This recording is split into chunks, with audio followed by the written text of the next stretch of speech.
before you start sewing, I need you to do one thing for me at home.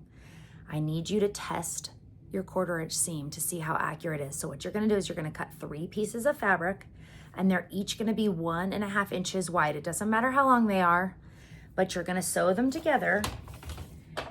And then you're gonna measure this middle piece of fabric. And if your 1/4 inch seam is accurate, then it should measure at 1 inch. Because if you've cut it at 1.5 and you have 2 seam allowances on either side, it will yield a 1 inch piece in the middle once you've sewn it.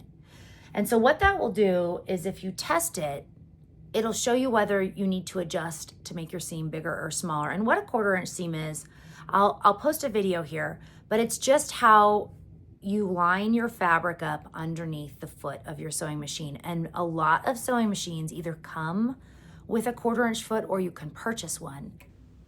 Okay, so your first 2 pieces together, lining the edge of your fabric up with the edge of the underneath side of your 1/4 inch presser foot. But as you sew, I want you to watch the edge of your fabric closely to make sure that it doesn't peek out from underneath your presser foot. Okay, so I've taken my piece to the ironing board and I've ironed those seams nice and flat. And I'm gonna take my ruler and I'm gonna line the 1 inch here on the line and the 2 inch, and I'm gonna see if it looks like it's pretty accurate. And that looks perfect.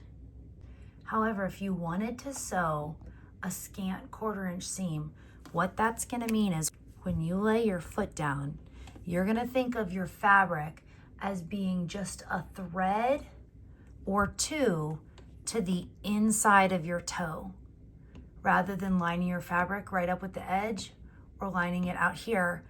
The goal is to be able to line it up right underneath the edge of your toe like that. But to do a scant, you're gonna scoot it in just a smidgen, and it's almost gonna be just 1 thread width to the inside of that toe.